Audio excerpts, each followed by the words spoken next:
Hola, en este vídeo vamos a hablar del posicionamiento de una marca, en qué consiste, de qué elementos se compone y cómo lo podemos construir. ¿Qué es el posicionamiento? Muy sencillo, es el lugar que ocupa una marca en la mente del consumidor, con qué ideas nos asocian, con qué palabras nos identifican más, cómo nos comparan con nuestros competidores, etc. La característica principal que tiene que tener un buen posicionamiento es que ocupe un lugar único en la mente del consumidor, que cuando le mencionamos ciertas características que nos identifican, el consumidor enseguida piense en nuestra marca y no en otra. Un ejemplo muy famoso es el de la marca de coches Volvo. Volvo está muy asociado a la seguridad. Normalmente, si le preguntamos a un consumidor cuál cree que es la marca de coches más segura, probablemente diga que Volvo. Y a su vez, si le preguntamos qué opina de los coches Volvo, seguramente diga que son los coches más seguros. El consumidor no tiene ni idea de si Volvo es la marca de coches más segura o no, porque no ha hecho un estudio de mercado para el que no tiene capacidad para comprobarlo. Sin embargo, ha escuchado, le han contado que Volvo es segura, quizá ha probado la marca y sí que le ha parecido bastante segura, así que se ha quedado con esa idea posicionada en su mente. El posicionamiento no es exclusivo de marcas concretas, sino que hay categorías de productos que ya tienen un posicionamiento de mercado muy marcado.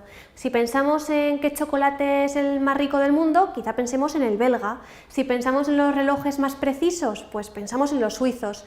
Y si pensamos en el queso más exclusivo, pues seguramente pensemos en el queso francés. Entonces, si vamos a lanzar un producto al mercado que ya cuenta con un posicionamiento de categoría muy marcado, como por ejemplo un vino de denominación de origen Rioja, ya va a contar con cierta ventaja competitiva en el mercado, porque el consumidor, aunque no conozca la marca, sí le va a asociar las características que atribuye a esa categoría de producto concreta. El posicionamiento se compone de 3 pasos o de 3 elementos que hacen que tengamos un posicionamiento final correcto y efectivo. El primero es el posicionamiento ideal. Este es el producto ideal que quiere tener el consumidor en un mercado. No hay un único posicionamiento ideal para un producto, sino que distintos segmentos pueden tener distintos posicionamientos ideales. En los coches, quizá los habitantes de una ciudad lo quieren pequeño y eléctrico, y los habitantes que viven en el campo quieren un coche 4x4 que puedan llevarse al campo. Es nuestro trabajo hacer un estudio de mercado efectivo para encontrar un segmento con un posicionamiento ideal concreto que podamos satisfacer. Después tenemos el posicionamiento objetivo. Aquí tenemos cómo vamos a definir nuestro producto, cómo queremos que sea percibido, qué palabras vamos a utilizar. Finalmente tenemos el posicionamiento subjetivo, que es cómo el consumidor lo va a percibir.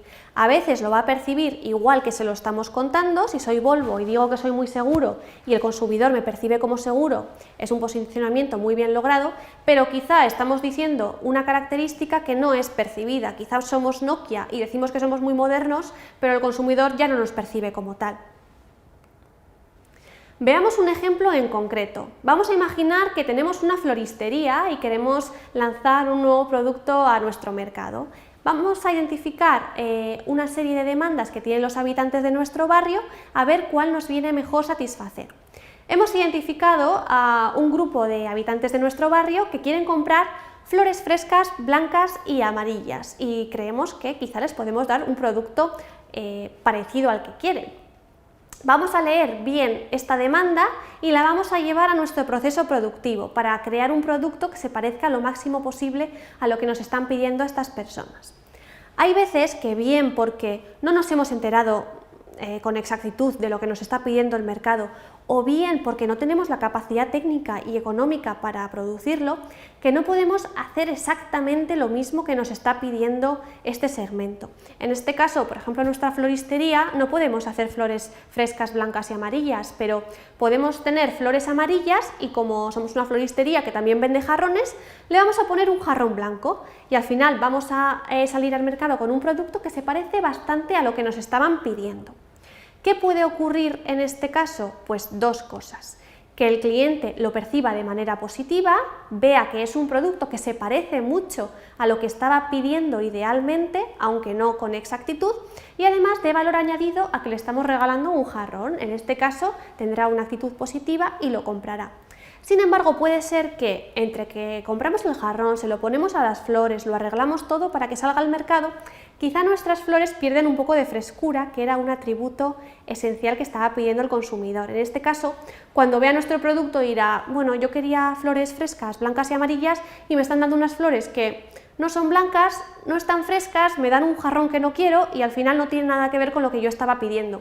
En este caso, el posicionamiento subjetivo no será para nada parecido a lo que nosotros intentábamos en un primer momento. Y es que el posicionamiento subjetivo es el posicionamiento real, el que importa. Finalmente lo que queremos saber es cómo nos percibe el consumidor porque es quien nos va a comprar. El posicionamiento subjetivo también se refiere al conocimiento que tienen sobre nosotros, qué opinan sobre nosotros. Este conocimiento viene por tres vías. Primero es lo que le decimos nosotros en la publicidad o en la caja o cuando nos comunicamos directamente con él, lo que dicen otros consumidores en internet, lo que dicen sus amigos, lo que dice su familia y por último su propia experiencia, qué ha pasado cuando nos ha utilizado. Si el conocimiento es positivo, se generará normalmente una actitud positiva, es decir, un sentimiento positivo. Si no conoce nada bueno sobre nosotros, generará una actitud negativa y no nos querrá comprar. Finalmente, esas actitudes se traducen en la compra. Y esto es lo que nos importa de nuestro posicionamiento, si se traduce en una actitud positiva que da lugar a una compra. No siempre las actitudes positivas dan lugar a una compra. Hay veces que a mí me gusta mucho un producto pero no me lo puedo comprar, por ejemplo, un coche o un bolso de lujo. Sin embargo, en el momento que pueda, sí me lo compraré porque tengo esa actitud. También hay veces que una actitud negativa no se traduce en que el consumidor no nos compre. Por ejemplo, Renfe es una empresa que tiene muchas críticas y que sus usuarios tienen actitudes muy negativas hacia ella, sin embargo, como no hay una alternativa parecida, siguen utilizando Renfe. No debemos olvidar que en el momento en el que puedan dejar de utilizarla, pues quizá lo harán. Los dos objetivos que nos tenemos que marcar como empresa, tras haber aprendido esta teoría sobre posicionamiento, es que el posicionamiento ideal tiene que plasmarse lo mejor posible en nuestro posicionamiento objetivo. Tengo que satisfacer lo máximo posible la demanda del consumidor. ¿Cómo hago esto? Invirtiendo mucho en estudios de mercado para leer muy bien lo que me está demandando el mercado y dar algo muy parecido. En segundo lugar, tenemos que intentar que el posicionamiento objetivo que hemos decidido se parezca lo máximo posible al subjetivo que percibe el consumidor. Aquí tengo que invertir mucho en investigación y desarrollo para poder cumplir con esas características y no engañar al consumidor, y en comunicación para que mi mensaje se traslade de manera exitosa y se comprenda bien. No debemos olvidar que finalmente el objetivo de nuestro posicionamiento es lograr un lugar único en la mente del consumidor, que nadie tenga un posicionamiento similar. Un ejemplo muy famoso es el de la Volkswagen California. Es una furgoneta que está posicionada como la furgoneta icónica para los amantes del surf y de la naturaleza. No hay ninguna otra furgoneta que sea tan icónica y que esté tan dirigida a personas que practican surf o que les gusta ir de acampada, por ejemplo. ¿Qué debemos saber al final de este tema? Primero, saber identificar lo que quiere el mercado, qué nos están pidiendo, el posicionamiento ideal. Segundo, definir muy bien qué es lo que vamos a ofrecer nosotros, nuestro posicionamiento objetivo y si se parece mucho al posicionamiento ideal o no.